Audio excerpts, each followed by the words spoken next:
So the name of the game is some Voltron, formerly Mount Rushmore, but my audience, they got me hit. They said we ain't with Mount Rushmore no more because that the history behind it. So the way some Voltron works is we got a subject. The subject is best movie starring a rapper. We start off, everybody gets a pick. After a couple rounds, obviously it's going to be 5. Then you have to try and debate to convince at least one other person why something gets kicked off. So I'll start it off to show you how it goes. You got to give a quick spiel. So best movies to star a rapper. I'm going with one that might not make it, but it's my favorite Will Smith movie, Enemy of the State. It aged really well. 25 years later? It's about Will Smith. I think he just like some random guy, and some dude he used to work with runs up to him like, hey, the government assassinated the vice president or something like that. And I remember Will Smith. Yeah. That was early Will too. Yeah, it was early Will Smith. It's an amazing spy film, and like this is like pre 9/11. This is before we really knew about like mass surveillance and stuff. And Loki predicted pretty much everything that we're living through. It's like the perfect amount of Will Smith. I don't like cheesy Will Smith. I like pretty serious where you can take him serious Will Smith. I forget who stars in it, but yeah, I'm throwing that up on the Voltron. And if we can all agree, we'll make whatever the head of the Voltron is. If y'all don't know what Voltron is, it's like pre-Power Rangers. It's a bunch of cats that formed into a giant, robot cat? Giant robot cat. Mm-hmm. Giant cat boy robot. Like legit, it still has the ears and everything. Yeah. All right, so for now, Enemy of the State is on there. You want to go next, Bill? Right off rip, I'm gonna say Juice. Juice. Okay. I don't know how Juice didn't come to me, but that's a good one. Right. Are you old enough to have seen Juice, John? Well, yeah. John, you older than Bill, ain't you? Yeah, I think I'm 2 years older than Bill. Yeah, I seen Juice. Okay. All right, get a rundown of it, Bill, for people that haven't seen it. It's basically it's a horror movie, basically. It low-key is. I did not enjoy Juice as a kid. It is a coming of age tale that transitions into a horror movie once niggas get a hold of a gun. Yeah. Like low-key Tupac plays a Mike Myers type character where he's just slowly stalking and killing the niggas in his crew. One of my favorite uses of B-roll when I did the Black Manosphere video was that scene where Pac appears out of nowhere from behind dude's locker. Mm-hmm. It says, "What's up?" And it's the scariest thing. It's one of the scariest fucking things in cinema. Is that scene with Pac? I got a question. Is Juice overrated? I feel like it might be a bit overrated. No, because Juice isn't that highly rated. Because people don't really talk about Juice. Yeah, okay. That's why people talk really about Juice. Who talk about it? It's like, oh, this is like the best thing you ever seen. So it kind of like balances it out. If you ask the average everyday non-hood flick watcher about this movie, they don't know what you're talking about. Like I promise you, like half the people watching right now didn't know about Juice until Prem talked about it. Shout out the Prem Hood Cinema. But I promise you, half the people watching this didn't even know about Juice until he made that video about it. Yeah, because I watched it. I'm like, some of this don't make sense. Like, how do you win a DJ competition? Like, pointed out. Oh no! Whoa! You definitely can win a DJ competition. It's the way they do it. They just judge. Mm-hmm. It's the same way as battle rap. Like, except there's judges. Oh, I was going to say figure skating, but yeah, just ain't there battle rap. I get it. I just feel like they should have went off the audience vibe instead of Queen Latifah's. And also this nigga had a 5-shot revolver that had like 20 bullets in it. He did. That drove me insane. Hey, you bread tubing it right now. You nitpicking, nigga. No, it's Juice. I like the movie. I just feel like I don't know. I feel like it was overrated because of Pac. I mean, so here's the. So I get what you're saying. Was this Pac's first film? I don't think. I feel like he was just something before that. I think it was something smaller because I actually just read that Jeff Pearlman book about Tupac, which was amazing. If y'all haven't, it's a really good book. I think it came out last year, maybe. Jeff Pearlman's No. Tupac book. He did crazy deep research on it. I have a Tupac video in my head one day. I'll probably circle back to that. This was his I first got a real Tupac movie. video in production. They jumped you last time you made a Tupac video, Feet. Yeah, well, this time, so I'm gonna be real. That was a B-sides hot take for the lulz. I had a point, and the point still stands, but I forgot how much like people my age worship Tupac. And because I've never been a huge Tupac fan, which is ironic because I should be based on all the Pac things. But I've always found his music a bit, it was just a bit kind of like Tupac was one of the first Drakes, low key. Right. Especially if you read that book, like low key, Tupac is, if Tupac was around, like people would have a different perception of him because he got around the gang members and he made a complete 180. He was not like that before he moved out of Baltimore. Well, no, he was like, well, yeah, he wasn't like that, but he also was like something else. He was more of a theater kid, if anything. He was a theater kid. But he was also the child of revolutionaries. And that was kind of my point. It was that like the Tupac image that we ended up being sold by the mid 90s was completely fabricated by numerous like forces. And I wanted to hone in on the fact that Pac was very like Pac was low-key non-binary in a lot of ways. And like people, but you know, people worship that thug image one. And like I didn't pay enough respect to a lot of the other aspects to know that you know, it's like when you making a video and you know you're gonna have a large crowd and you're gonna have a lot of actuallys, a lot of people looking to hear certain things. I could have been more careful, but also niggas was overreacting. It's one of those two things to be true at once. All right, Feet, throw your first pickup. I think I got both. But I think I got both of y'all with Kid and Play, House Party. Oh yeah, dang! I forgot to put that on my list, but that's a good one. Definitely. Yeah, House Party is the quintessential rappers movie because they play themselves in the movie and it's fine. Like you do not care that you're watching Kid and Play, literally as Kid and Play, doing party music and their own dances. Like it is, and if you are younger, if you are Gen Z and younger, and you want to understand the like epitome of elder millennial, young Gen X hip hop good vibes, is House Party. And I even think House Party don't got a lot of like shit that aged poorly in it too. No, it don't. It really don't. Like it's just, you know, it's just good vibes. It might be a get the girls drunk and rape them joke in there somewhere. All right, so you take. I mean, it's not much of a plot, but you see, if you can't run a plot down for the people that haven't seen it of House Party. Kid and Play have a house party. Kid Play. There's bullies. There's dancing. There's fly girls dancing.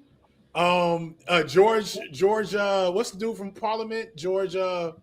Clinton. George Clinton pops up. There's the black bourgeoisie comes to support the kids in front of the police. Like it's so good. I'm getting goosebumps at how good this movie still is. His dad is the nigga that made Baby Kid. Robin Williams. And they say his dad is only like he was only like 5 years older than him when they made this movie, I think. Yeah, Robin Williams is mad he looked about 50. Yeah, right. Which is probably why he died like a year after at 37 or something crazy like that. All right, so my question is, what's the other one? Where they names get switched up? That's Class Act, which So is which darn one near this. That might come up, but which one are y'all picking? Class Act or House Party? Because I think I like Class Act better. So I like Class Act better too, but House Party I think is a more quintessential movie star and a rapper. Yeah. Does that make sense? And it's just also just more quintessential. My heart is with House Party. It's more iconic. Yeah. Yeah, I like both. And they made like what, 5 house parties? 3. They made Kid and Play made 3. Yeah. There may have been 5 because I remember Immature did one. Yeah. There was one that came out like a couple years ago that was whack, right? Oh yeah, with LeBron James or something. I didn't even watch that one. Yeah, I ain't watched that one either. So House Party 1, what year did that come out? like 88 maybe. Oh, no, it says 1990. So you were a kid then. You really? Yeah, I was 8. Okay, because I was gonna say, were people actually dressing like that at parties in the 90s? Yes. That was because Kid and Play. Like, I made the video for a reason. I don't know what made me think I'm gonna make a Kid and Play video. I don't know what glorious God I've made happy to say the Kid and Play video went off in the algorithm. But like, people don't appreciate that they were legitimately the biggest things they were another Drake. Again, to use the Drake corollary of like dominating and crossing over the genre, they were that big during that era, and they dressed like that. That was all the DJ. I can't remember the DJ's name. He was over them and Salt and Pepper at the same time, and that was his style that he brought to the scene. New Jack Swing, all that. Go. Okay, so I guess streetwear kind of took off a little bit later. Well, he's not a DJ, so. All right, my next pick, I'm going to go with, I know it's probably not going to make it, but I just wanted up there, Roll Bounce with Lil Bow Wow. This came out in like maybe late aughts, early 2000s. Roll Bounce takes place. Yeah, I never saw it either. I never saw it. It takes place in I know the what it is. I never 1970s. watched it. It's just a black coming of age story. Lil Bow Wow, I think Brandon T. Jackson might be in it. You ain't muted. Brandon T. Jackson is in it. His friends, they like to roller skate. Bow Wow's mom passed away. He lives with his dad. Some conflict between his dad working and stuff. I don't remember the plot of it exactly, but it's a pretty good movie. Like, it's a good black coming of age movie, and we don't get those types very much anymore. So I'm throwing it up there because I know it's gonna get voted out. Roll Bounce. So, chat, have y'all seen Roll Bounce? I know Bill or FD haven't seen it. Bow Wow, low-key got a pretty good catalog of movies.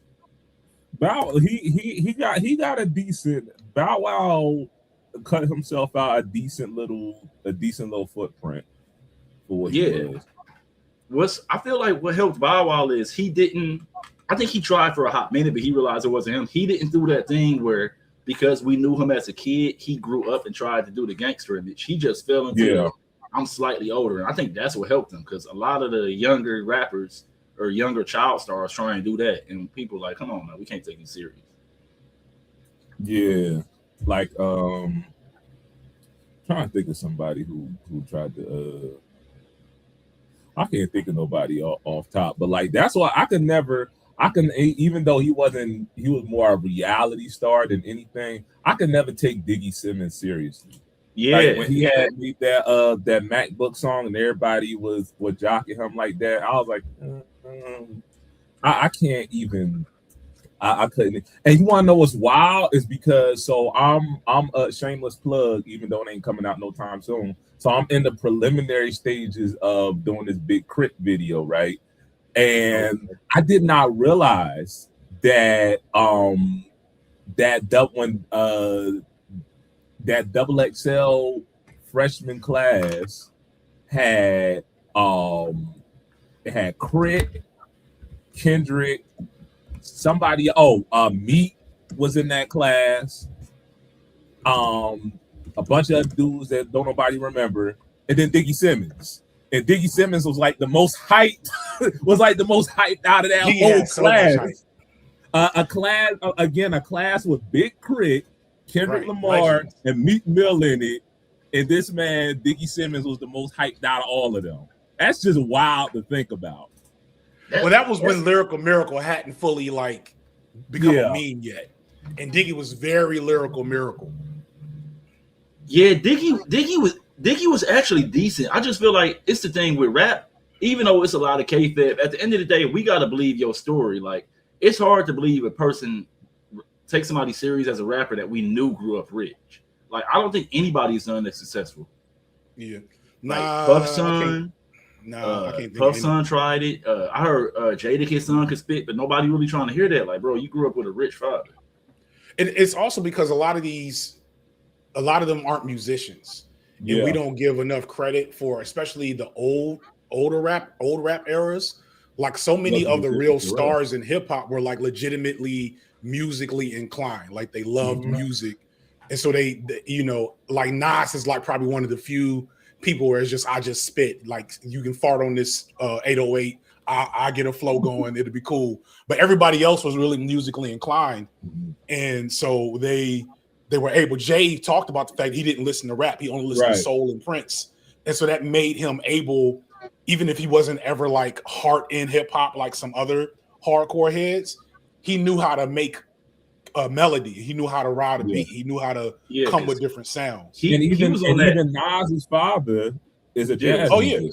So he ain't got that background. So he ain't never like, because like all of, well, I mean like in the 90s and in the 80s or whatever, like all of your favorite producers had like some type of, I know how to read music.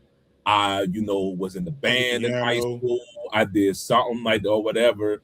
You feel me? I just wound up making, booty bopping tracks. Like 3 6 Mafia, perfect example of that. Both of them niggas was like super duper heavy into like band and in the church chorus and church all of that in high school.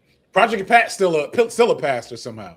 Project Pat is a pastor. Oh, maybe I'm thinking about. Give me some other ones. Is Juicy J, Project Pat, Lord Infamous? Whoever the last one is a pastor, I think. But Project Pat wasn't even in 3 6. Well, he wasn't, but he.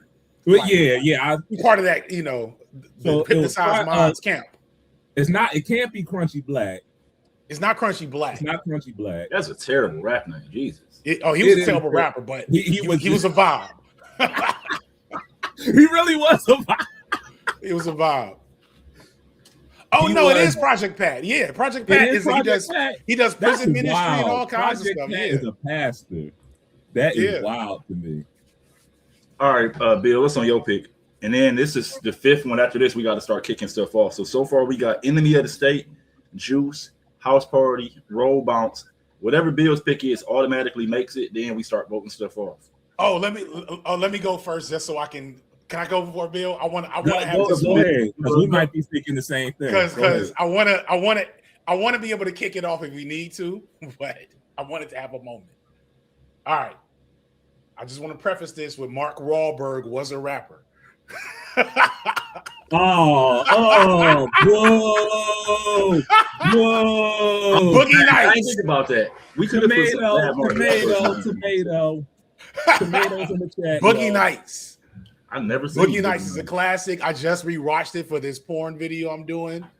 You never seen Boogie Nights? Is that John? You gotta see that. It's Mark Wahlberg. It's Burt Reynolds. It's a bunch of white all stars with Don Cheadle in there somewhere, and it's made by the same dude that made One Better After Another. It's what's that dude's name? Paul Thomas Anderson. Yeah, Paul Thomas Anderson. I think it's his first big hit movie. It might be, and it's really good. It's really good. And Mark Wahlberg's not fully the star. It's like an ensemble cast type thing, like all his movies. But he is a rapper, and that was like that was the movie low key. That was the movie that was like, oh no, he's an actor now. That kind of blew up his career to become Mark Wahlberg for a while. So we can kick it off, but it is a really good movie. I know that's not the spirit of the Voltron. It could be a leg. I ain't mentioning it yet. We technically only supposed to get 5 rounds, 5 picks. So depending on what the time looking like, because I got people coming in too. If we can go overtime if we want, but I told just to make it easier, everybody gets 5 picks. If we can, if our time good, we can keep going though. So that's FD's second one. All right, Bill, what's your second one? I know Boogie Nights. School Days. You said Which what? One? School Days. Speaking Another of one I haven't seen. Spike Lee, right? It had Buster in it. It had Omar Epps. What's old boy that No, not School Days. Higher Learning. Higher Learning. Why I call it School Days? Higher Learning. What is That's School what I meant. Days? School Days is Spike Lee. Yeah, School Days is Spike Lee. Higher Learning is John Singleton. Oh, I'm tripping. Right? It is Spike Lee. Yeah. Yeah, School Days is So that's what I meant. I'm weird Higher anime. Learning. So what's the rundown of School Days? I've never seen it. Higher Learning or School Days? Wait, which one is your pick, Bill? My pick is Higher Learning. School Days don't got no rappers in it, do it? Mm-hmm. Not that. Well, either way, my pick is Higher Learning. Higher Learning. What's the plot of it? Good. Higher Learning is basically what if Cornbread 2 made a movie? Right. All right. So this is what it is. Higher Learning is Crash, but told honestly. I fucks with that. Okay. I fucks with that. A more honest Crash. It's really holds up pretty well. But like a real, because it's hard, because it's like it's so much stuff going on at the same time that it's kind of hard to like pinpoint on this is the plot, because you got Michael Rappaport slowly turning into a neo-Nazi skinhead because the black college students because I guess they playing their music too loud in the dorm or whatever. You got, the hood kids. And that turns into a skinhead. I mean, that's how it happened. That's what happened. That's what happens. So basically, it's Michael Rappaport's real life. Essentially. That's what it is. Omar Epps is slowly becoming a hotel. Right. Then you got the hood Negroes that's slowly coming into consciousness. First generation college students. I think they all first generation college students. But yeah. Anyway. What is the professor's what's the actor's name? He's like Boyce Watkins mixed with Umar, mixed with a little bit of better righteousness. Let me look up. Let me look up. He was the Matrix. He was the black dude in the Matrix. What's that dude's name? His real name, Lawrence Fishburne. Lawrence Fishburne. I thought you was talking about what his name was in Larry the movie. Fishburne.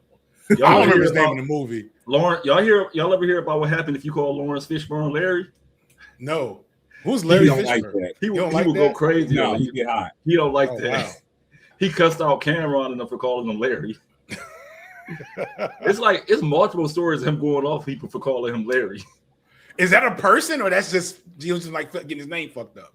I guess he just only goes by Lawrence or something. I don't know. It's multiple stories of him going off on people. All right, Lawrence so Fishburne is a dope character actor. You don't get enough credit for his. He don't. Yeah.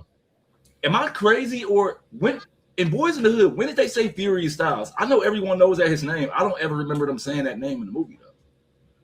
I don't either, but I ain't watched it in a minute. But that's definitely a 90s street nigga name though, or made up 90s street nigga name. All right, but now, so this is where it gets tricky. It's Higher Learning good enough to kick anything off? Enemy of the State, Juice, House Party, Roll Bouncer, Boogie Nights. It definitely kick off Roll Bounce. Higher Learning is top tier rappers. I mean, yeah, rappers in the movie. You got 2 rappers in it. It holds up really well. It's a story that's still relevant today. A story that's still relevant. Higher Learning gives you gender wars. It gives you hoteps. It gives you neo-Nazis. It gives you class class struggle. Higher Learning holds up. For real. I lived Higher Learning outside of the Michael Rappaport neo-Nazi.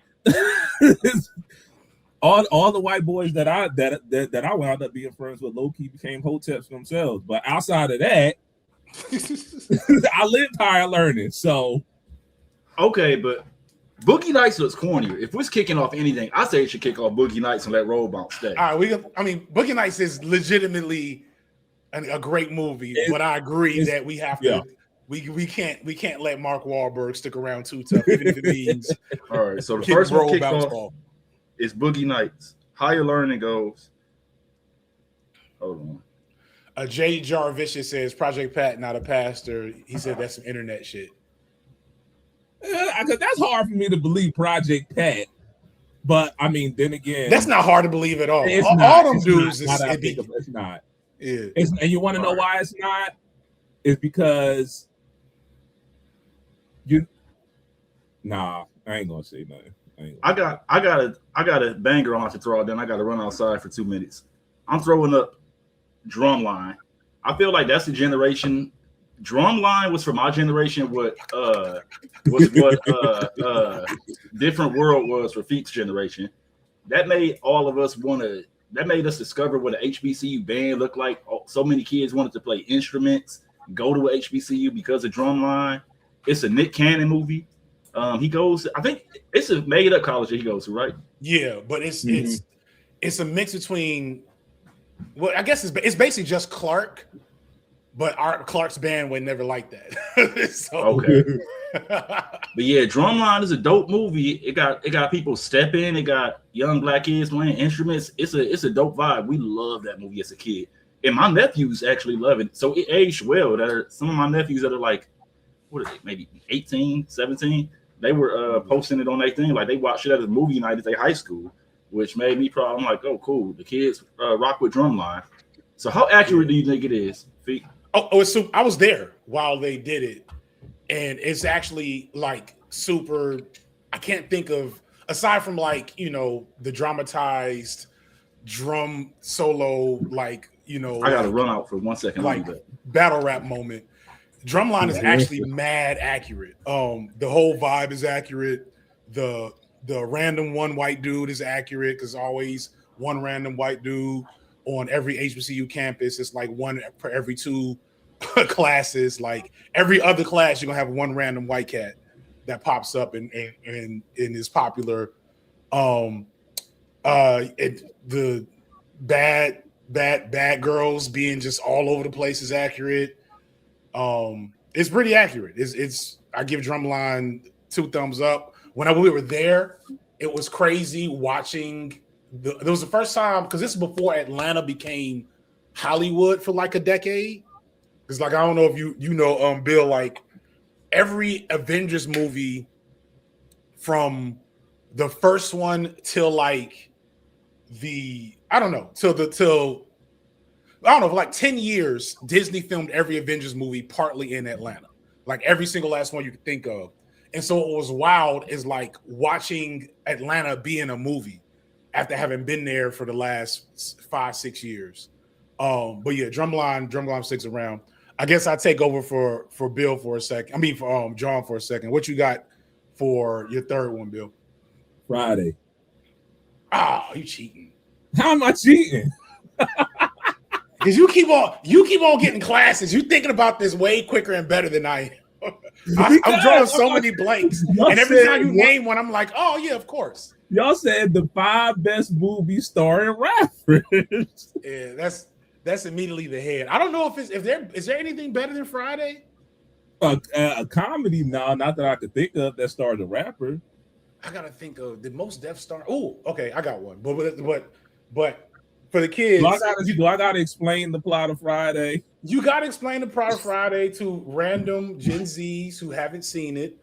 The 1 or 2 white people that followed me to this video, to this chat, and you saw the Rams just did a Friday spoof. I did, and that's what made me think of it. Yeah, and it keeps reminding me that I'm old. I gotta stop doing this thing where I'm like, how did y'all not see, or how do y'all not know about?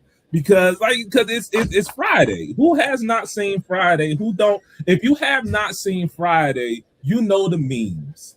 You know Hi Miss Parker. You know, right? You know, Bye Felicia. We have to remove one for Drumline.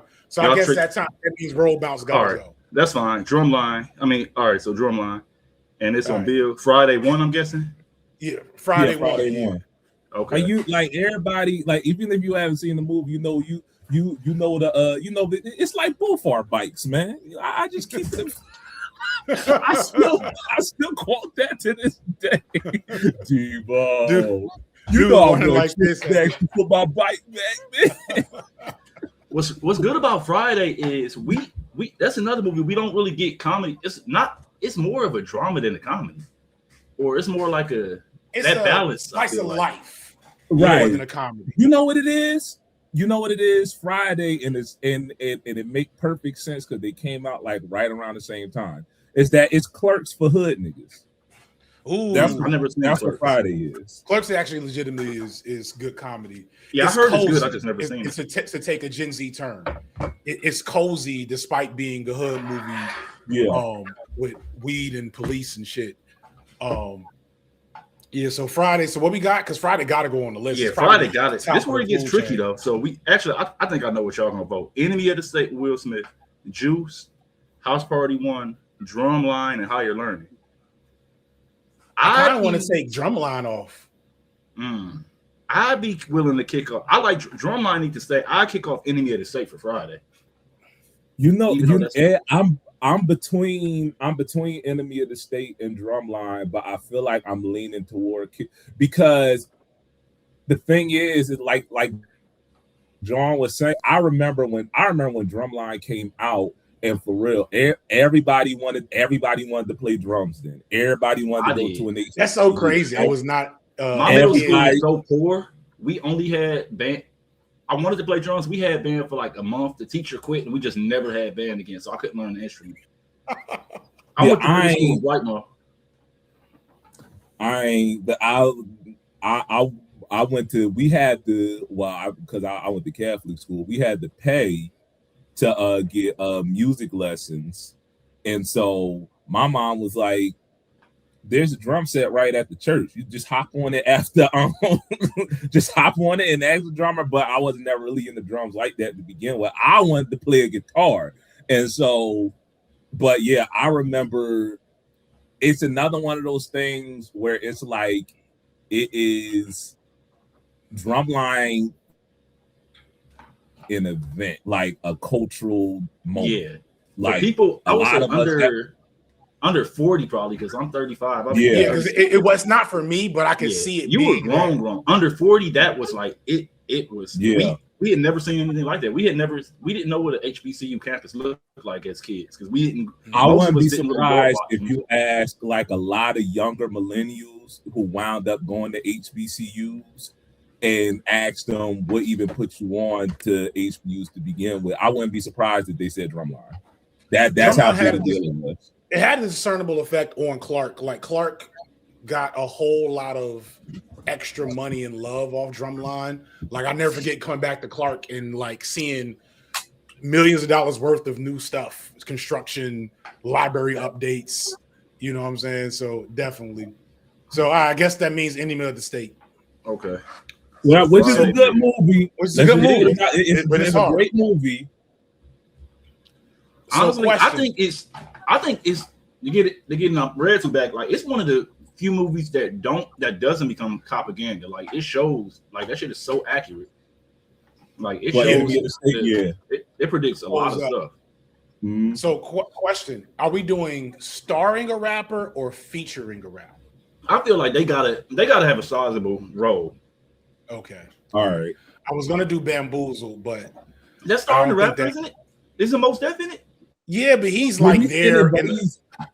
He's like the five. I feel like that counts because I had Bamboozled on my list. That counts. Okay, Bamboozled okay. Counts. All right. Give people a rundown that haven't seen it. Yeah, I'm gonna do Bamboozled. I got a whole video about the shit as well. Yeah, Bamboozled is probably Spike Lee's probably his last truly insightful like contribution to black media, like because people like the Black Klansman. I was okay with it. I really liked The Four Bloods. That's probably my favorite movie he's done in a while. Although Dr. Ball has told me all the things. You know, Dr. Ball will ruin some shit for you. I'm like, dang, I didn't even know that. Dr. Ball is who they think we are. Dr. Right.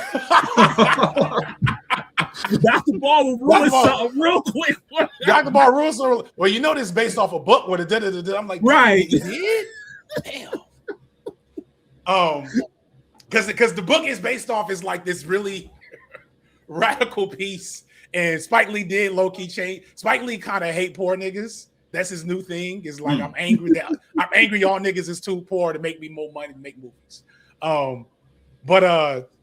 But like in terms of like I got something useful and important to say to black people and within black media. Bamboozled is like a satire that's also kind of a horror movie, but it's more like body horror. It's psychological. It's like Get Out. Is it kind of like Get Out? Like spiritually? I would say. Yeah. You know what it is? You know what it is? Bamboozle is like, and it's so wild to me. This is kind of a digression, but I feel like I don't know if it was you or somebody else that said was talking about Avatar. It was talking about for a movie to be so big in the moment. Yeah. And I always say that. It has and it left like such a little. Don't nobody really talk. Oh. It's such a small imprint. Nope. Like nobody cosplays as Avatar. Nobody has Right. a debate about who the best characters are.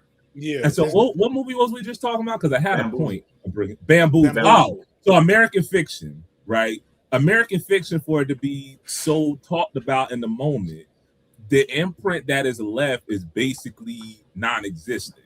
Yeah. But I mean, I bring American Fiction up because I think Bamboozle succeeded where American Fiction failed, and that American Fiction in like the second, like the end of the second, and definitely in the third act, it became what it was critiquing. Yeah. You know what I mean? Yeah. Bamboozle didn't do that. Bamboozle stayed the course, and I feel like that's why Bamboozle still has the cachet that it does, and nobody talks about American Fiction. So another great movie, but great movie, but another Dr. Ball's ghost in that movie. What's the brother's name that's even more? He's like he'll mess things up more than Dr. Ball. I don't remember his name right now. It's one of his homies. Oh man, you gotta not Mutepe. We got any BLM people in the chat randomly that know I'm talking about? It's one of his boys. Anyway, one of his boys, because Dr. Ball loved American Fiction initially. And one of his boys, Dr. Ball. It's one of my favorite videos is watching one of Dr. Ball's boys explain to Dr. Ball how something Dr. Ball liked is actually really trash. Now you know what it feel like. Oh, but even though I think I did that one time to him, but I forget what it was. And he had emailed me or something and was like, see, I ain't even thinking you. I forgot what it was, but it was something that I think it was some song or some album or something. And I did that to him. Now you know what it feel like. Yeah. So it was it Jay Electronica? I'm assuming because I know that's a. No, I don't think it was Jay Electronica. I don't remember what it was. In American Fiction, the reason why it was a half measure in the book version, he just becomes whatever the character's name is. He just becomes him forever. He subsumes himself into that person that he's playing. Versus the movie, he comes out of it and is like, whatever. And so in Bamboozle, the guy gets murdered by Jada Pinkett of all people at the end of the movie, and he accepts his fate. And then somebody else they kill Jada Pinkett's brother, then Jada Pinkett kills the dude, and it all ends horribly.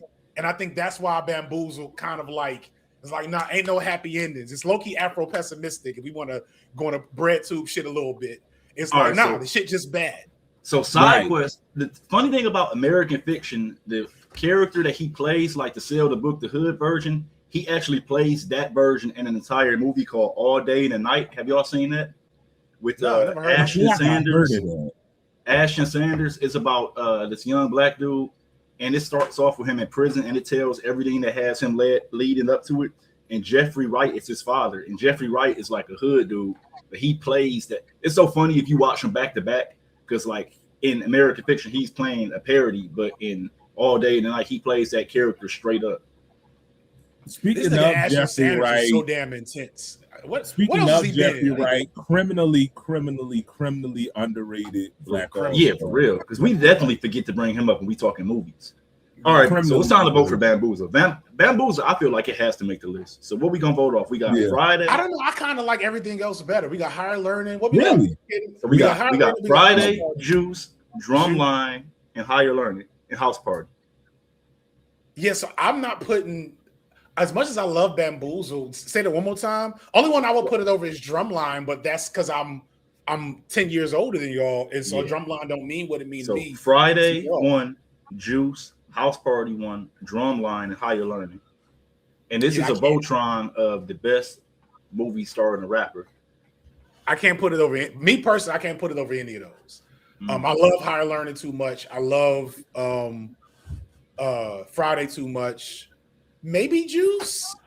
Really? Because I'm younger, I don't have a connection. If I was going to vote for anything, I would vote House Party. Nah. If y'all get Drumline, I get House Party. Okay, and that's why I like the show, because you got to start debating about what gets to stay. I can't kick House Party off because y'all remember back when BET used to just show hood classics all weekend. The House Party was one. The Jackson whole 12-hour marathon thing, that was another one.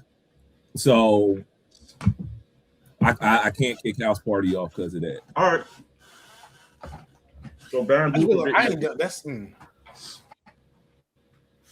So I'm gonna throw this one out there. I ain't gonna knock anything off the list, but I'm gonna throw this out there because it needs some shine.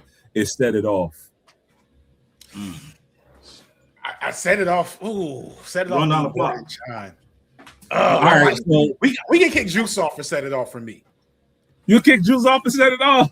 Yeah, Set It Off. Or he gotta sell it first. Run on the plot for the chat. All right, so Set It. Oh, go sorry. So Set It Off. Set It Off is a heist movie, but it's a heist movie in the same way that, like, I don't know how many people have seen this movie. This is one of my favorite movies of all time. It got nominated for an Oscar a few years ago. Is Hell or High Water. And the plot to Hell or High Water is basically that these two brothers decide we're gonna rob all of this chain of banks to save our mother's farm, because the bank trying to come in because they found oil under there, and that's what they're really trying to get at, right? Set It Off is a heist film that does not become a heist film without all of the primary players in the movie being screwed over by the system in one way, shape, or form. Jada Pinkett is messing with a white dude, right? Is messing with a white dude. Jada Pinkett let some old nigga hit the skins, to use the old school term, to try to get her little brother, money for college tuition. That's what happened. And then he gets murdered by the police, like the next day. So yeah, basically that everybody, because Kimberly Elise is in there. Obviously, Queen Latifah. This is the only good movie Vivica Fox has been in. The only. And Vivica Fox stuck in the door in terms of being a black legend. I'm like, this woman is actually awful. It's never been good. So what? So I'm gonna ask y'all this: what movie solidified in y'all mind Will Smith as an actor? Like, all right, he not just Matter of fact, I'll put it like this: Set It Off is for Queen Latifah what Juice is for Pop. Because you see Queen Latifah in Set It Off, and it's like, oh no, she can act she can make this a career. That's the irony is, we said, oh, she can act because she was playing a thuggish butch lesbian, but what we didn't realize is that the acting was kissing dudes. We did not realize that. We didn't realize the real acting job was her acting straight. Even watching Living Single as a kid, I always thought she was a stud. I didn't. Maybe really? I had retrospective. I had a gym teacher that reminded by the time you were a kid. Studs didn't exist for us. Oh, she just seemed massive. And I had a gym teacher that reminded me of Queen Latifah. See, I ain't never. I don't know what. I think I knew I figured it out before she came out, but not during Living Single. I didn't figure it out. It was much later on, maybe like around like Barbershop, whatever barbershop she was in, and I said, "Oh yeah, okay, yeah, I can see it." So for your generation, it was a question. People didn't know that. Oh yeah, it was a question. I just figured everybody knew. No, people didn't know for real until relatively recently. Oh, wow. As she's exited being because Queen Latifah actually, in terms of like rapper turned actors, like people legitimately don't appreciate that Queen Latifah was a true A-lister among like Hollywood. She was I don't know. she might have been, I guess, under Will. She is the like most successful rapper turned actor that's not Mark Wahlberg, who barely counts. I don't know, man. Well, it depends what you mean. She's overcome. Common been in a lot of stuff. Most definitely. But in terms of like top billing, like I got my own vehicles for movies. They made this movie because I said I'm gonna be in it. That's Queen Latifah for a time during like her heyday. She had one with Common. In fact, if I'm not mistaken, y'all gonna laugh, but Nick Cannon might be up there. Nick Cannon might be over Queen Latifah. Nick Cannon had a lot of hits. Nick Cannon got a lot of movies made. Good. I'm talking about good status. He got me. Oh, okay. Yeah, I'm talking about like Queen Latifah is in like at Grammy and Emmy Award winning joints like Chicago, classics like Set It Off, rom-coms with Common, and it's other stuff I can't remember. She was on not CSI, a spinoff of some procedural. That Denzel movie. The Denzel movie. Equalizer, yeah. All right, so what's time? I forgot about Girls Trip. All right, so we got Friday, Juice, House Party, Drumline, Higher Learning. Did Set It Off kick anything off? What are y'all voting for? I might have to be the tiebreaker. Friday, Juice, House Party, Higher Learning, and Drumline. I'm so.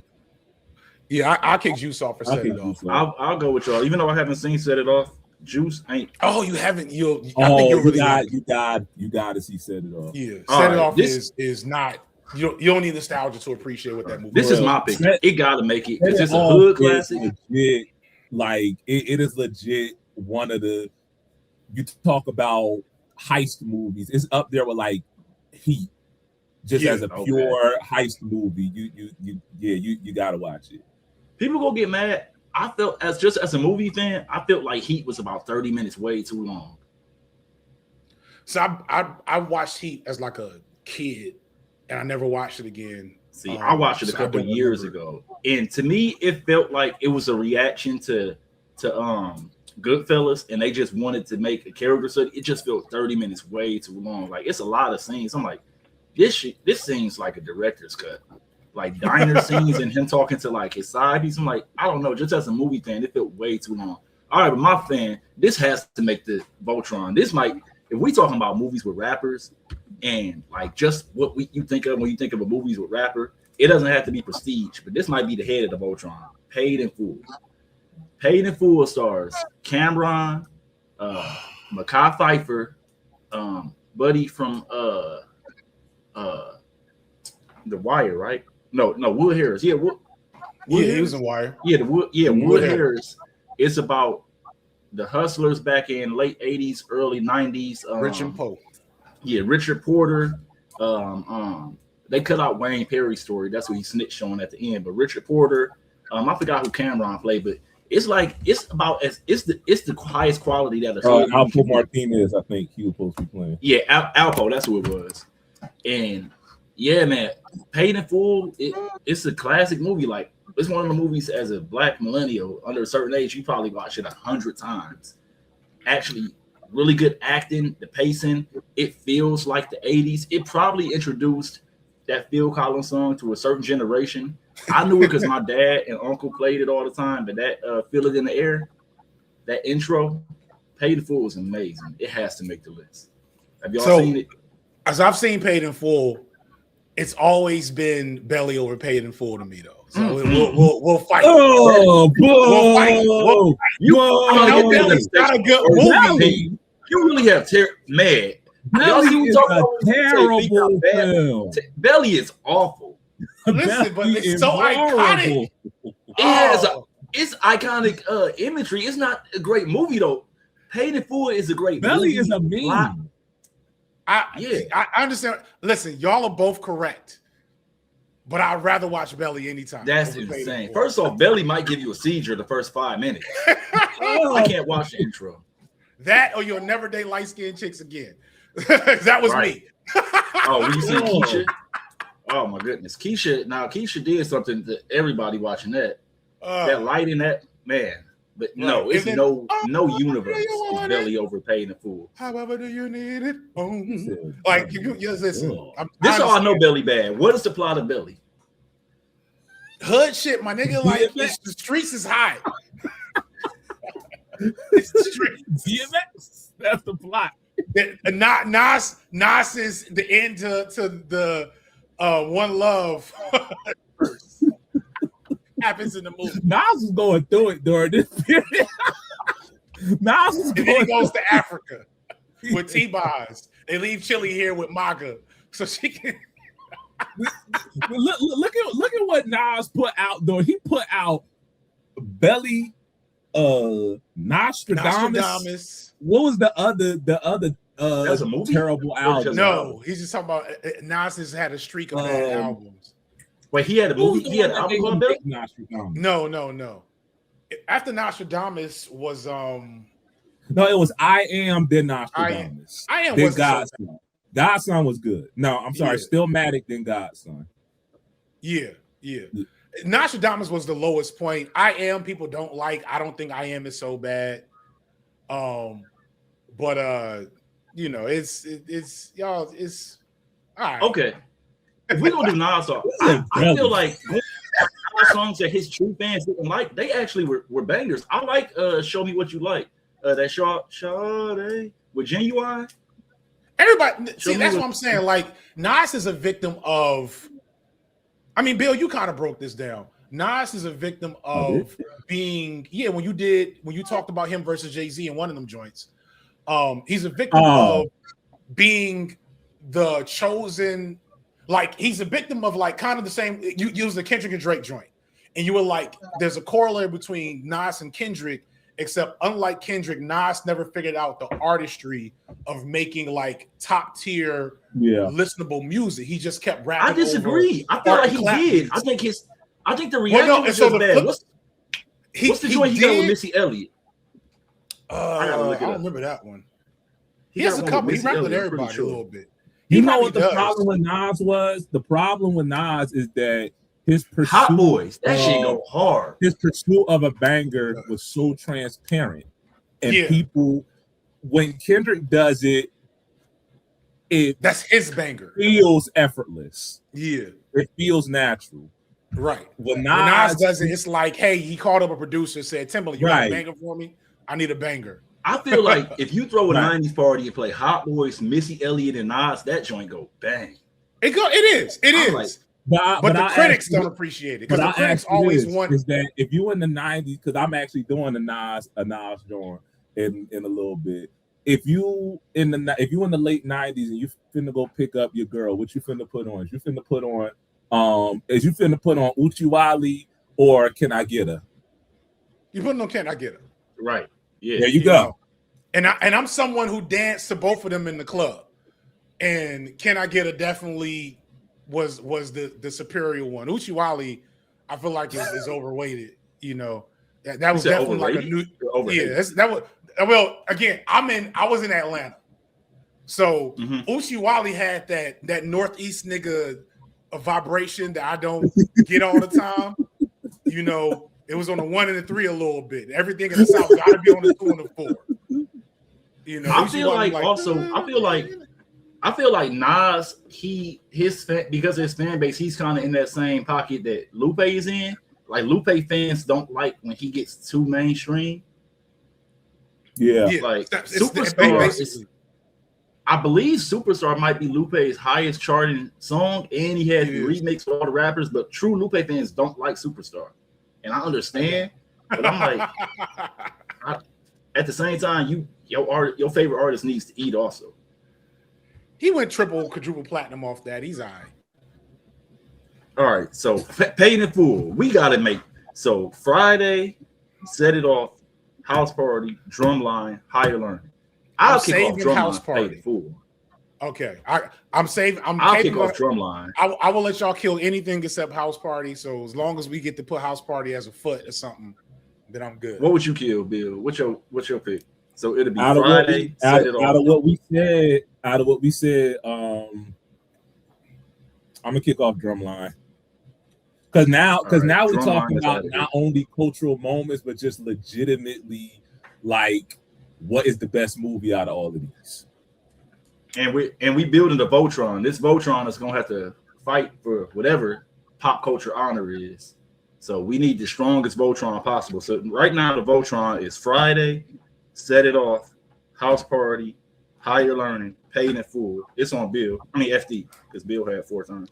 All right. Well, I said Belly. That was kind of my one, but y'all laughed at me and told me I was. You gotta do better than Belly. I gotta do better than Belly. Yeah, you gotta do. I know you got something better, man. You might as well say Cradle to the Grave, man. I mean, right. Nah. Let me think. Romeo must die. And while he's thinking, chat, I'm doing an 8-hour stream. I got people booked every 2 hours. This is the I need funds because big news. I'm buying a house and moving and shit is expensive. So let's get some super chats. Buy me a coffee. Congrats whatever. on that, I'm streaming all day for y'all. You said what? I said congrats on that, by the way. Mm-hmm. Oh, thanks. It's right outside of Detroit. It's close enough to Detroit. So now I gotta really do the knowledge because once you become a homeowner, that black excellence start creeping up. I gotta make sure I don't become one of them. Once you start middle class Negroes. Yeah, once you start staring at black people walking through your neighborhood like they're not supposed to be there. Once you do your taxes, once you do your taxes, you don't get money back no more. Then that's when you start to see everybody looking for a hand. I be having to check myself now. Everybody looking for a handout now. For real. I was just talking about this with I got another one. young lady. Go ahead. Okay, go ahead. All right, New Jack City. New Jack City. All right, run the clock down. New Jack City? Oh God, I'm turning into stone. Y'all niggas never saw New Jack City. No, I did a whole video on New Jack City. Wait, yes, I had. You right, wait, you got to run the plot down, Pete. Run the plot down for the chat that's young. Run the plot Sad down. hood movie, nigga. Sad hood movie. Real life. No, actually, to be fair, New Jack City is not really a hood movie. It's a stylized crime. It's a blaxploitation movie. It's I don't even know. I want to give it blaxploit. I mean, a little bit of blaxploitation, but it's definitely like way more stylized and shiny and flashy than like a hood movie. Like the fashion in New Jack City, Wesley Snipes as Nino Brown is an iconic black villain. Hence me putting him in the video a little bit. He got several different suits. He got the Kangos. He got the Gumby hair crown, Darth Vader. Leia. He got the crown cut that dude's been rocking since then because it was so iconic. He plays the drug lord. So we're not doing top 5 hood movies because all black movies aren't hood movies. We're just doing movies with rappers. Yeah, it's a difference between hood movies and black movies or movies with rappers. So these all aren't hood movies.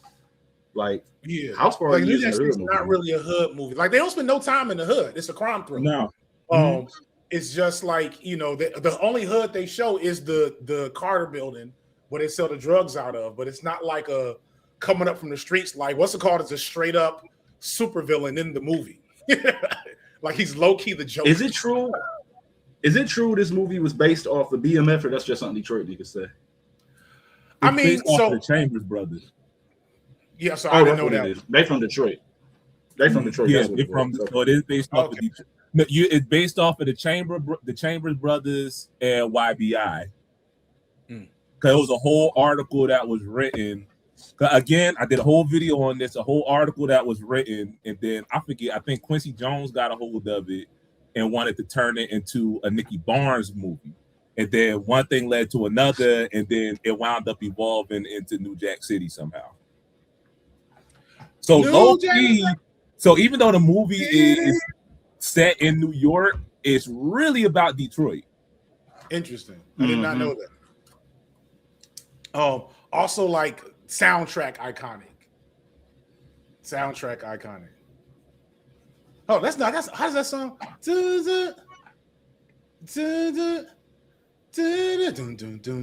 is that? Oh, what you talking Do me, baby. Oh, I know what you're talking about. Baby. What is it? Tonight. There it is. Yeah.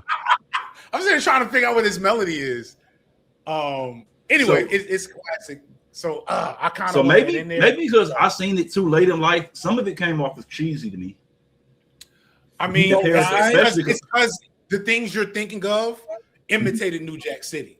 Yeah. So you're right, but it's because like Paid in Full doesn't exist without New Jack City. Right. That was the first Gotcha. supremely successful black crime drama.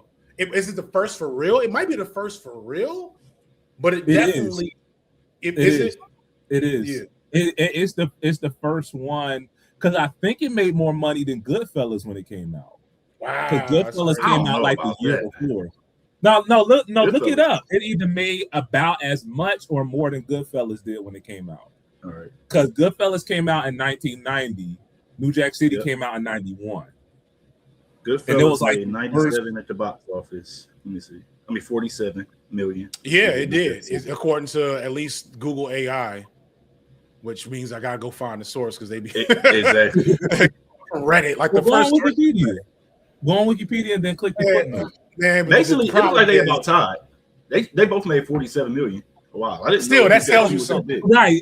That's still a black Martin Scorsese versus a director we ain't never even heard. Like I don't even know who directed New Jack City. A black crime drama making as much as a traditional gangster film from Martin Scorsese in the early 90s. Oh, Mario Van Peebles. Insane. Shout out. I didn't know that was him.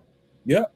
All right, so is it good enough to kick anything off this list? One time I just don't know what. We got Higher Learning. Jack City got to be on there. Higher Learning, Paid in Full, Friday 1, Set It Off, House Party. You can kick Set It Off. Yeah, I was gonna say I'm fighting for Paid in Full. If we kick, I would kick Set It Off. Anything but Paid in Full. Paid in Full still on the list, and I'll kick Paid in Full off then. I forgot it was on the list. No, New Jack City.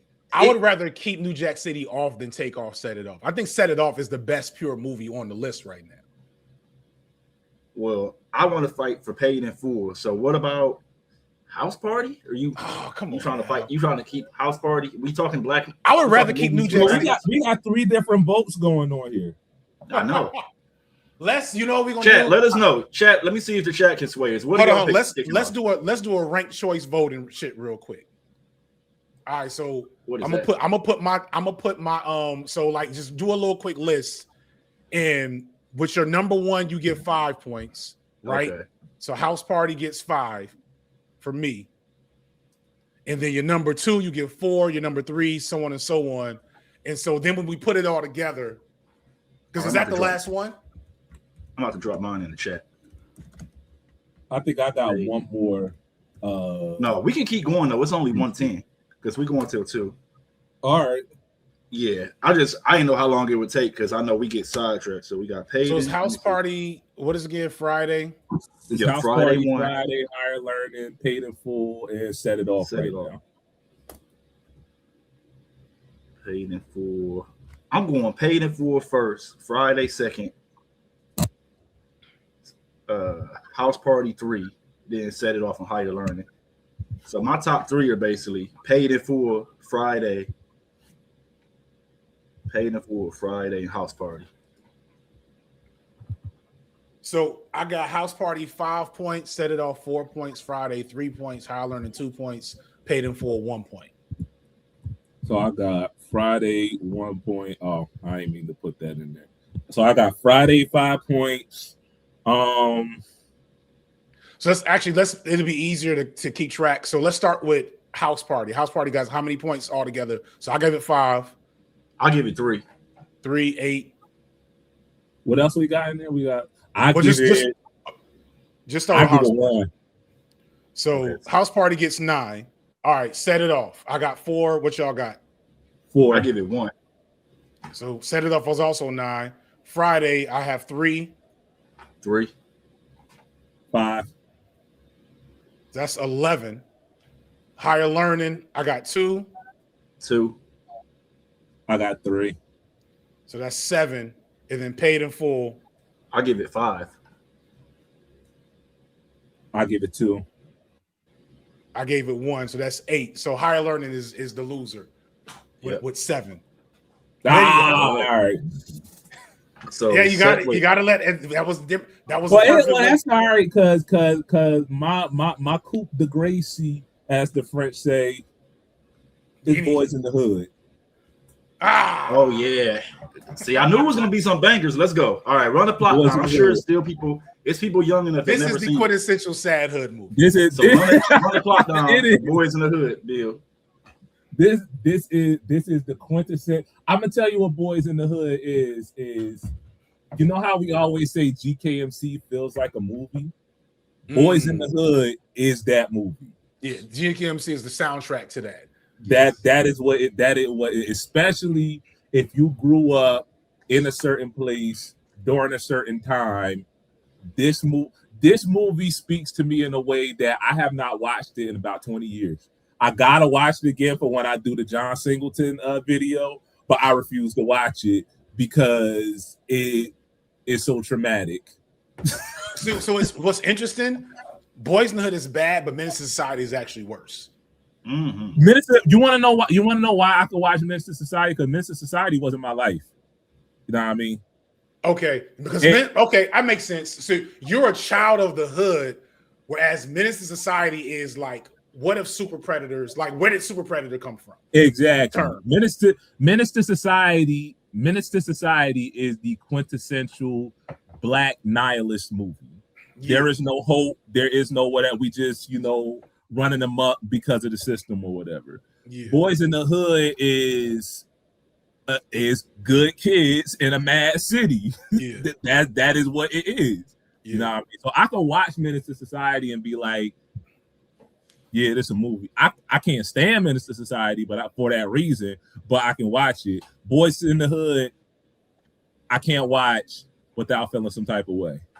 In a way, it feels like Menace to Society. It's like the dumb version of Boys in the Hood. I feel like it really doesn't show their humanity in the way Boys in the Hood does. I don't know if I. But the thing is that there are Canes and old dogs in the world. That's the thing that's not made up. There are kids running around in the hood.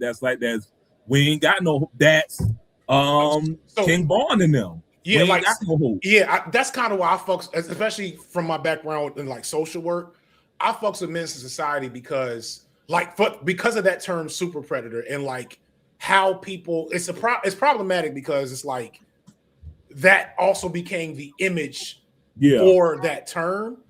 But it's one of the first movies where somebody was like, if y'all want to understand why it's dudes out in the streets that are have this much disregard for human life, here is how you create that. Yeah. Here is how that develops. You got super ridiculous violence as a childhood. You got church parents that ain't talking to the kids like they even trying. They just spouting scripture at them, which is real. So I'm just saying maybe John Singleton is just such a great director. It's hard to compare Menace. Like Menace is good, but John Singleton is that guy, man. Like that makes an amazing director. The people that did Menace also did Set It Off, so they still represented on the list. Okay. Then the dude that do Menace also do Training Day, or am I getting that wrong? No. Training Day is also Friday. That's that white guy. No, I think you might be right. F. Gary Gray. I think he did. Yeah, F. Gary Gray didn't do something like John Focal or something. Did I don't know. I'll be right back. I gotta go. I got some meat. Oh no, Training Day is a white guy because he also did. He also did another bad movie I like, which is freaking Oh no, Antoine Fuqua did Training Day. I didn't know that. Shout out Antoine Fuqua. Who did the really dumb fantasy movie with Will Smith in it, where it's like he's running around with an orc?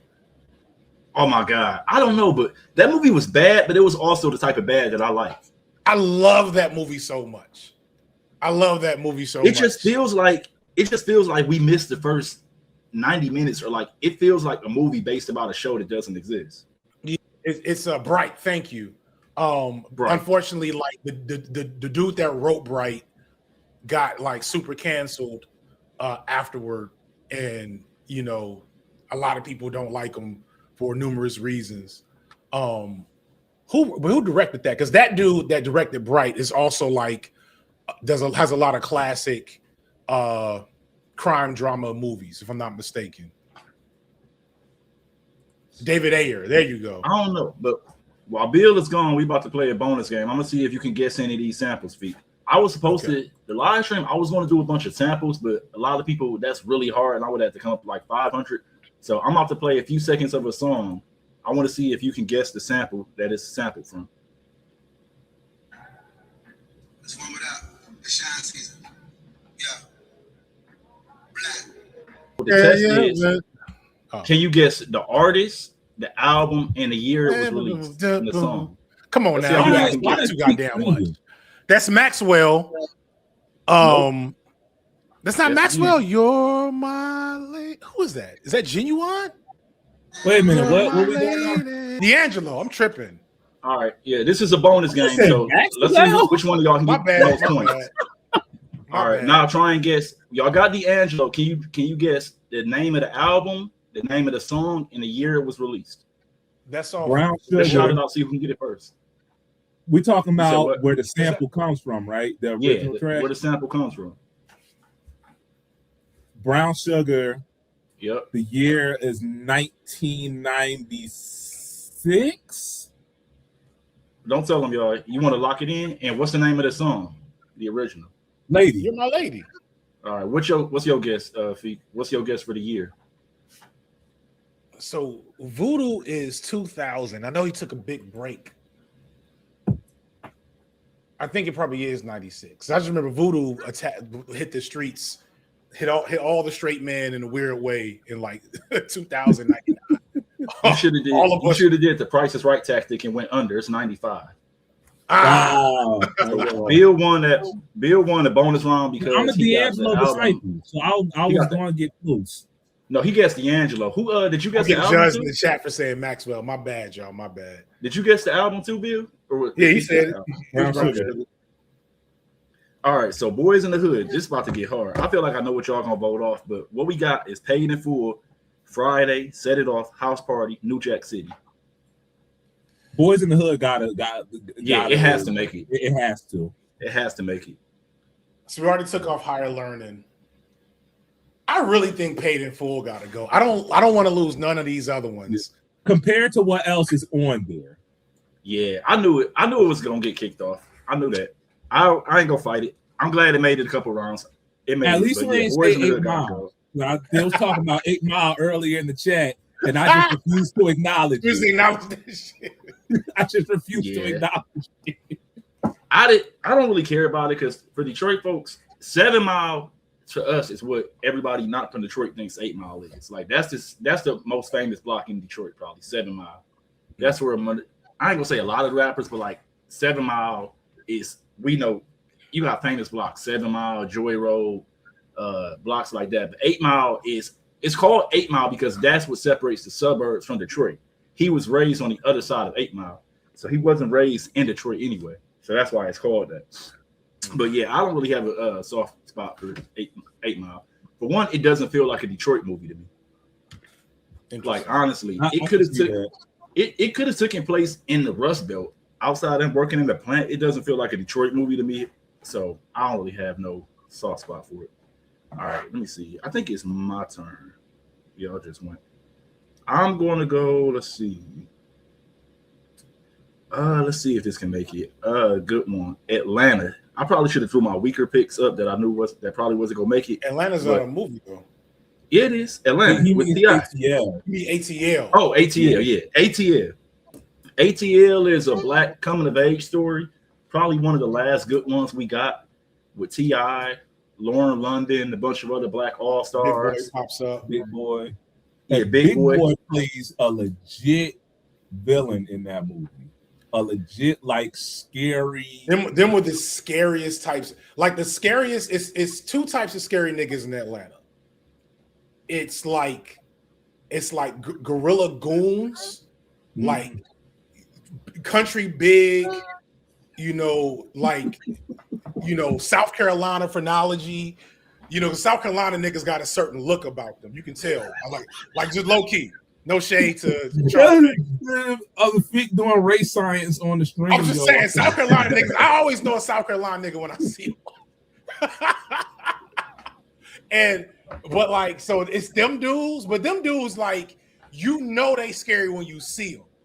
And then it's like them super smooth Southern cats that you don't know they dangerous till you halfway in the middle of a conversation with them. And it's like, oh shit, you a murderer. I didn't know that. Yeah, I like Big Boy in this movie because Big Boy feels like the type of hustlers that you probably went to school with. Yeah. Like he's like, man, don't you know I graduated with what he said, a 3.5 or something like that?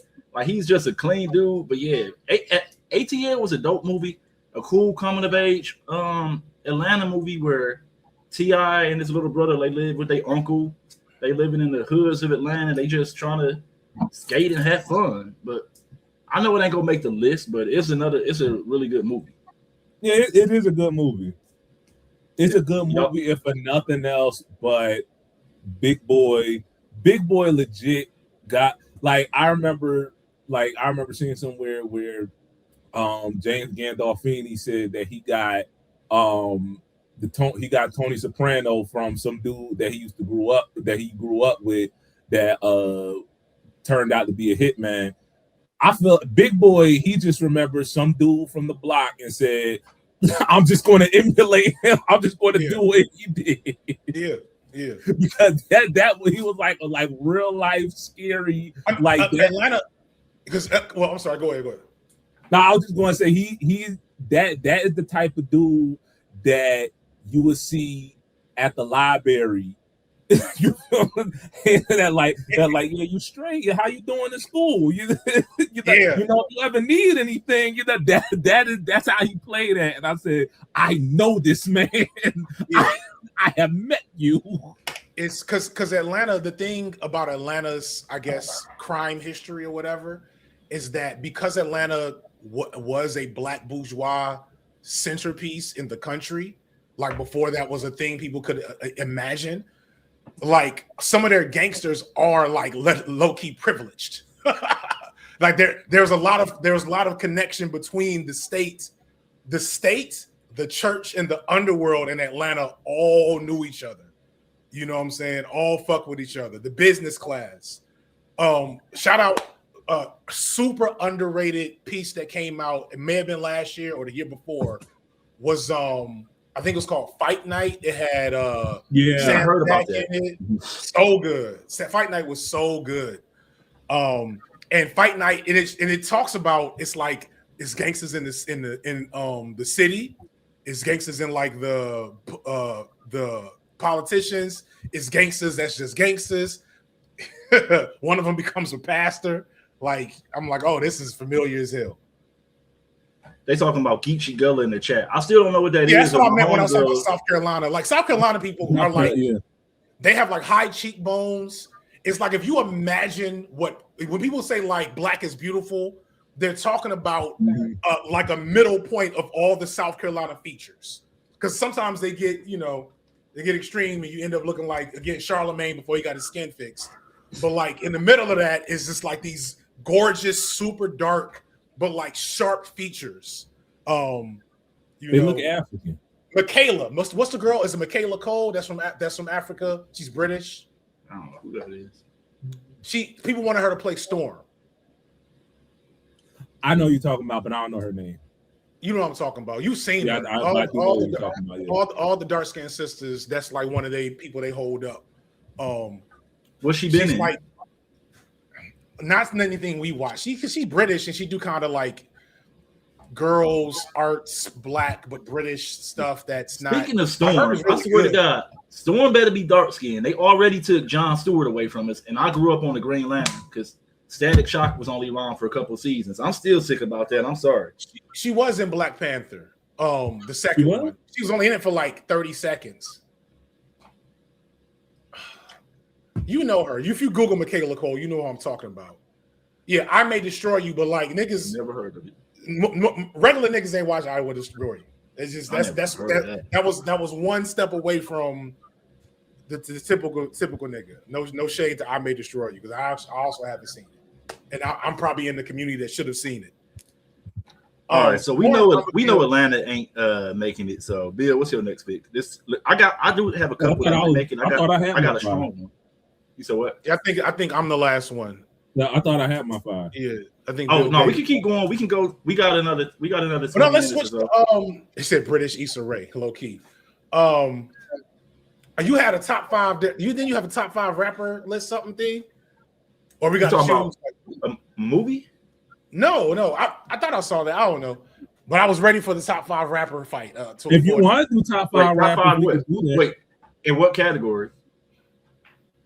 I guess I looked at the wrong thing. You was saying best movies featuring a rapper. Where did I get that from?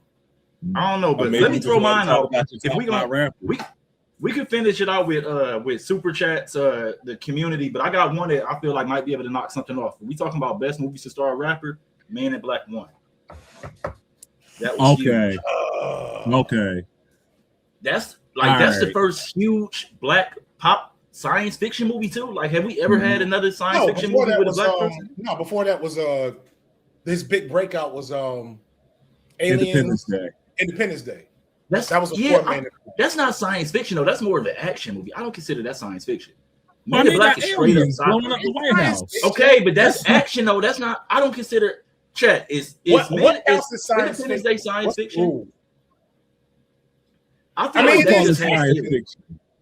Anything with alien, until we prove definitively that aliens exist. I guess. But them aliens don't have a personality. The aliens and Man in Black have personality. They're like, but it's also like the technology and the mystery of like signals, and the aliens didn't have personality, but they also flew a spaceship and blew up the White House.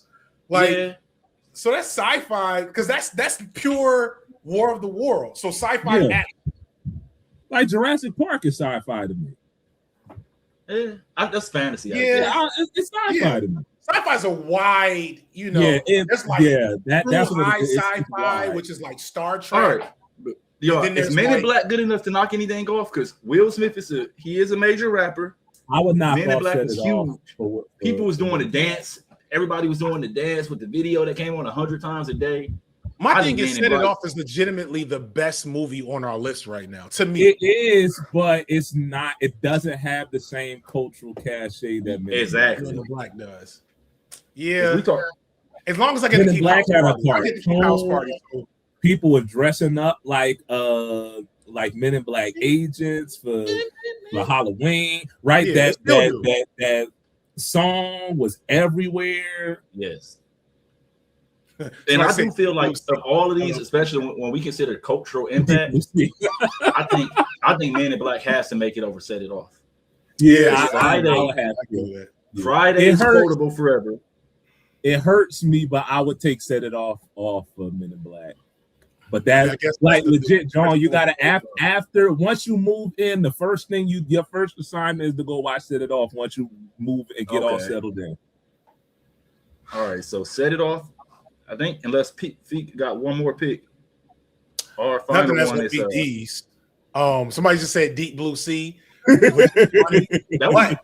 It did make me think about an actually really slept on crime thriller with LL in it. I can't remember the name of it. It's him and Omar Epps. What was that? In Too Deep. In Too Deep. Yeah. In Too Deep, and he played God. Yeah. My man's name was God. I'm God. All right, so we have our final Voltron list. Now we get to talk about our picks that didn't make it or we knew wasn't gonna make it. Like, so let me do NTD. Okay, NTD. Give them the rundown for the young people. I mean, it's a crime thriller. Omar Epps is an undercover cop, and his job is to catch LL Cool J's character, who is the most evil. He might be the most evil hood villain ever. Nah, legit, yes. Like he's like one step away from like the Joker and Darth Vader, like slapping women in the middle of the street, shooting niggas in the middle of the street, telling niggas with the gun in their mouth, "Call me God." Like, it's pretty twisted. I'm like, you know, like the way like Denzel's Training Day character is a less over the top version of LL's God character from In Too Deep. I don't remember the plot at all. I just know Omar Epps is an undercover cop, and undercover cop stuff has to happen at some point. And I remember one thing I always bothered me is, no, never mind. That's a whole different movie. Never mind. And also, Makai Pfeiffer was not in introduced the world to 50 Cent. Was he in How that? to Rob was on that soundtrack. Yeah, How to Rob. Oh wow! The fact that soundtracks. Let's talk about. If we don't talk about a relic, Yeah. like the Juice soundtrack. Remember they used to have, man, hip hop was so The popular Space and Jam mainstream. soundtrack. Pete, no, you missing it. So yes, right? But do you all remember hip hop concert movies? Because that was a real thing. Like the one show with Jay-Z and DMX in them. I Backstage? remember the show was one of them. You talking about Backstage? Y'all remember that one? That's the only one. That's one of the ones I remember. There was a documentary called The Show, which was just someone doing interviews and documenting hip hop on tour. And that one, it was another one. That's 95, so it may just be a little too old for y'all. What else was it? It was another one that had Wu-Tang all over it. I can tell you right now, I ain't seen none of these. Only one I for sure seen is Backstage. It had Redman, Method Man, Jay-Z, the Rough Riders, and I think that's it. But I remember watching that at the barbershop as a kid. But all right, y'all, let's get some super chats rolling if y'all want your questions answered, because I'm seeing a lot of stuff. I'm getting distracted quick. But yeah, so our Voltron is Friday, House Party 1, New Jack City, Boys in the Hood, and Men in Black. Another one that we didn't get to discuss was Barbershop 1. Barbershop was a dope hood movie. It felt pretty watching as a kid, it felt pretty authentic too. You didn't like it? I never liked Barbershop that much. The thing about I appreciate Barbershop the older I get, because it captures that black barbershop feel to it that you don't really get, like, well, at least when you don't really get like back in the day no more, right? Yeah. Let's talk about this, how even though two of us are bald and Feek goes to a loctician, so none of us be in the barbershop, but how modern I gotta technology take my son to get his hair cut. Yeah, I gotta take that's how I know. Okay, because modern technology is low-key killed the barbershop, because half the people got appointments, and like you walk in, you might be in there for 45 minutes, if that. Back in the day, you was in there for a couple hours talking and debating with people all day. But so it's the black barbershop. Those still exist. Like my one of my cousins' ex-husband owns, him and his brothers own like 4 barbershops in Atlanta, 3 or 4 barbershops. And so I took my son first to him, and I've taken people to that barbershop, and that's still the very classic barbershop vibe. Okay. But yeah, like the place where I take my son, I get there 2 to 5 minutes from when his appointment's supposed to start, and it's always mostly empty because people come for their appointment and then they leave, and the appointment's on some type of app that annoys the shit out of me, and the haircut is $35. Because as an adult out here, it's damn near 40. We ain't watching no movies. You know where you gotta go to get anything close to like the old school barbershop experience. You gotta speak Spanish. You gotta go to Dominicans. That's the closest you want to get. Like all jokes aside, like that's the closest thing, because I can comprehend enough to get the gist of what's going on, but yeah, it's not the same. It's like back in the 90s, early 2000s, getting your hair cut at the black places no more. Yeah, you gotta go to Dominicans. Or the hood wing spot. I don't know what. So it might be the hood rib spot, or like a Harold's. Y'all got Harold's in Detroit, right? Is Harold's a thing in Detroit? We got JJ's. We got JJ's, and no, we don't got Harold's though. Oh wow, I figured Harold's would have been in Detroit. How was Harold's not in Detroit? That don't even make sense. I'm kind of offended. Yeah, I've had it before though. Y'all got that weird hot sauce that everybody gets mild sauce. Yeah, it's all right. We out here like our chicken with the hot sauce. We like our chicken with that crack seasoning with the lemon pepper powder. Y'all got that out there? Wait, Atlanta. No, I ain't seen it. Atlanta, yeah, lemon pepper and lemon pepper. No, not lemon pepper though. It's different. We call it. It look like crack. We call it crack seasoning. You sprinkle it on top. Google Captain J's crack seasoning or crack chicken. Oh, yeah. Let me see. I'm Googling that right now. Crack season. cracked chicken. Let me see if it comes up. Oh, JJ's does that salt. Yeah. Is JJ's from that's Detroit? fire. I don't know where it's from, but everybody I knows can't about stand that salt. I've never liked that it. salt. What? Yeah. It's fire, the lemon pepper. All right, what you got any bill that ain't make the list that you knew wasn't gonna make it? That I knew I wasn't going all the DMX movies. But really this tried that belly, so I don't know. Does DMX have a good movie? Does any of his shit's good? I feel like all his shit's No. No, they were all bad. They were all just him barking at people the whole movie. Like, I seen half of a DMX movie called Never Die Alone.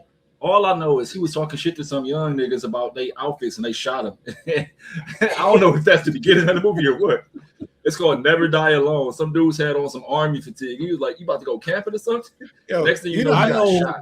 This is how I knew I needed to change my favorite rapper and it might have been Never Die Alone, where DMX was messing with this one chick that he wound up getting her turned out, and she had this something he ain't like. She was asking for money or something. This nigga go to his car. You know how when your battery starts seeping acid, he take the acid from around the from the battery, put it in a little dime bag, and then give it to her to shoot up like H. What? God damn. I said, what? I said, who even thinks of stuff like this? I said, you know what? All right, Nas is my boy now. I'm not messing with DMX no more. It wasn't gonna make it, but TMNT 2024, Ice Cube playing that Superfly, I think. That was actually pretty good. That was I took the Ice Cube killed it as a voice actor. Like, I'm an animation nerd, so like I hate the trend of celebrities getting getting jobs that actual voice actors should get, but Ice Cube did amazing actually. Speaking of which, if y'all have not seen it yet, do not go see that Super Mario Galaxy garbage. Do not. It looks good. I already knew. I got kids that love Mario, so I ain't had no choice. But I was bored they say the first movie don't got a plot. This movie was literally just stuff happening for about 2 hours, and my son had the nerve to walk out and say, "Dad, that was the greatest movie ever." And I said, "Oh, was it now?" And I said, "I finally know how my dad felt when he took me when I was like 3 years old to go see The Pebble and the Penguin," which I don't even remember, but he still talk about that to this day. You remember? No, I don't remember no Pebble and no Penguin. And talk about how he was so bored in it. That's how I felt watching this movie. Yeah, I had a podcast that night. I was like, "Oh, baby, I can't go with you. I got to do a podcast with some people." I was on Culture United or something. I don't know, but I was side note. Well, movies that been fire is the Sonic movies. They are legitimately funny. Yeah. You know what? Yeah, I did sleep through the second one, but when I woke up, I was like, "Oh man, we in the Mecha Robot already? Oh shit, let's go." I didn't see the third one yet though. Really, the third one is actually really good. Yeah, I heard. I mean, the kids love it. You know, they've gotten better each one. Yeah. What else is the kids? What have I seen with my kids? Oh no, I'm thinking Spider-Man, which I think I don't gotta argue was good. Like, oh yeah, that's fire. I don't know when the third one coming out. No, that's supposed to come out. It's supposed to come out soon. It's supposed to come out like next year. It was originally supposed to come out last year. Yeah, well, they had beef with the animators. Like the animation studio went on strike or something, and probably rightfully so, because all the animators are getting fucked in the game right now because of AI. Definitely. So you know, but I think Hoppers is another one. Hoppers was I had so much fun with Hoppers. I ain't see it. Like literally, the kids went to go see it with their aunt. I ain't see it. Like literally halfway through the movie, they were just like, "This is now like the craziest thing you've seen. This is now like ridiculous. We're just going for it. We're just doing wild stuff for no reason." And then also like it did have like a low-key, relatively solid revolutionary message in it. Like my sons came out debating because like they tried to kill Gavin Newsom. It's a character that's basically Gavin Newsom, that's messing up the environment. And the gist of the movie's plot is the animals organize to resist him, and one of the animals becomes a reactionary tanky and decides that he's going to murder him unilaterally. And the other animals are like, we shouldn't do that, but also, I don't know, maybe we should kill this dude. That may be the best possible thing to do. And the movie was like, hey, low key, killing the president might be a good way to get him to react to the problems better. And I'm like, you know what? I'm okay with that. All right, I gotta watch this now.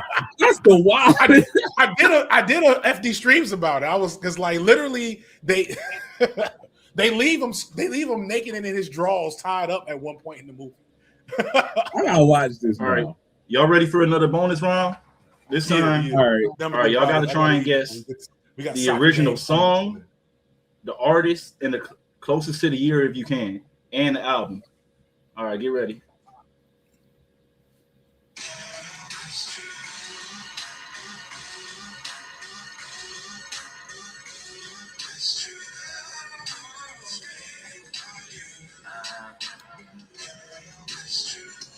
I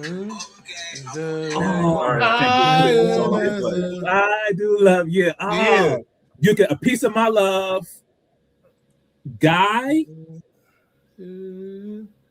I think Guy gets a piece of my love. Is it Guy? You got the artist, and I guess the year. That's gotta be 93. That's gotta be like 90 because that's the middle of the New Jack Swing. That's after Poison. So that's 90. I'm gonna say 93. It's a little bit later. Guessing, Bill? I'm gonna go under 92. Y'all both way off. 88. I said 88 at first. Yeah, you did. You was gonna lock it in. I heard you. See, I'm not listening to you no more. You locked it in. You should have locked it in. It's easier for y'all because I was there, and so it's all a blur. You supposed to know. You was there.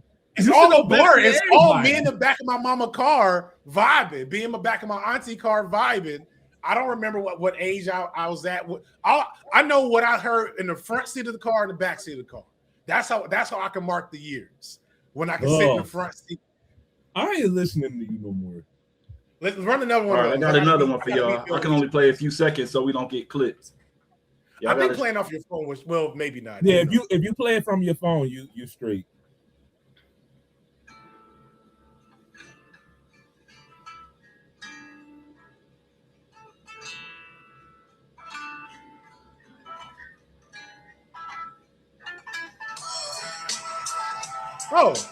This is Janet Jackson. I'm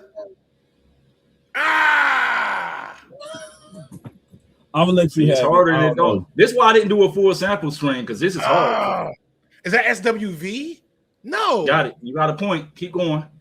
I got it from the chat. Can you name the song? Oh, you cheating. All right.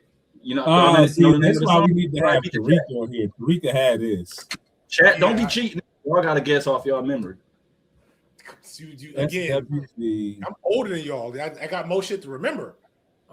I had to Google all these. That's not like one of the like signature tracks, though. Set free your mind, let it go. You getting close to it too.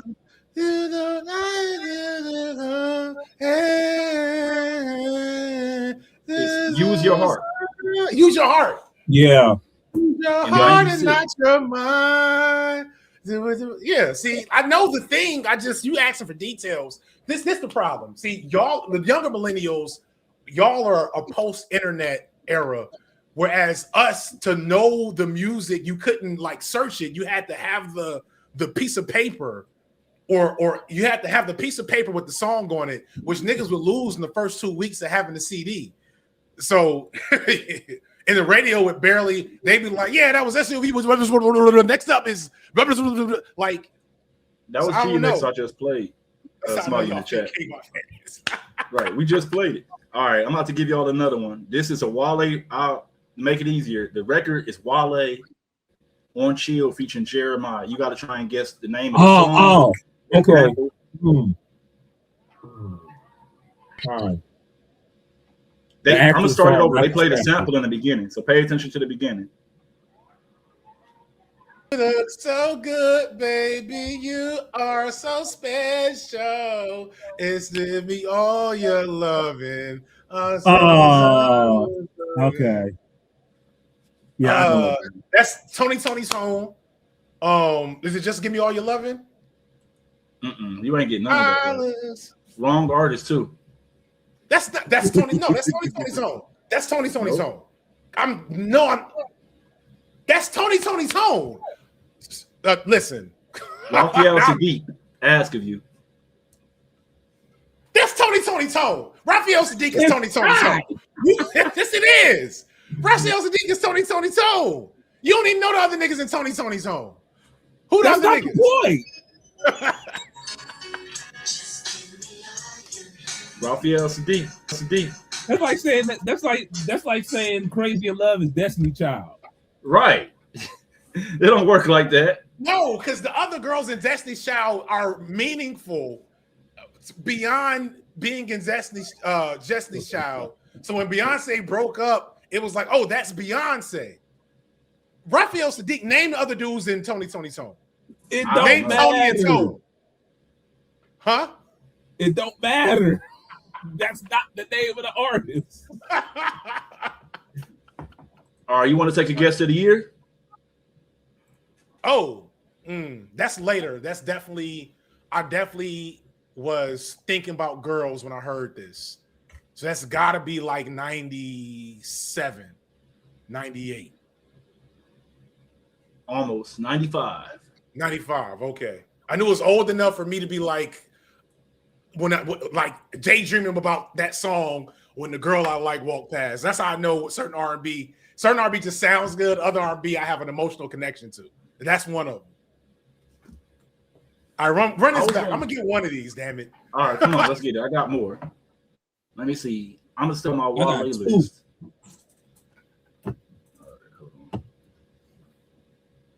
This one should be. So this one gonna be easy. How we gonna determine the winner is whoever gets closest to the year, or somebody can guess the album. Because I know y'all gonna get this. What happened? Something must have happened. It's not you. It's me. Oh, this one mixed up about nothing. It's not you, it's me, Ricky. I invented it's not you, it's me. Nobody tells me it's them, not me. If it's anybody, It's me. You're damn right it's me. I was just trying to get. I know what you were trying to do. Nobody does it better than me. I'm trying to do it very well. Yes, well, unfortunately, you'll never get the chance to find out. Yeah. Wale, the breakup song. See, breaking up is hard to move along. It's even. Oh, this is Janet Jackson.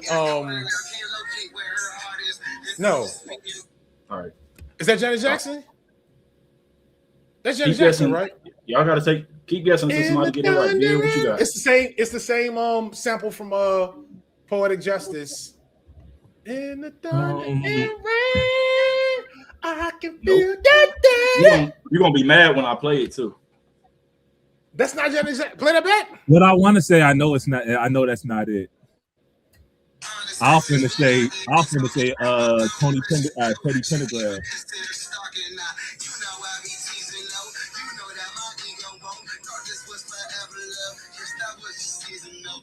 All right. Let me see. I'm gonna play the real one to see if y'all can guess it just by hearing it. I don't recognize this.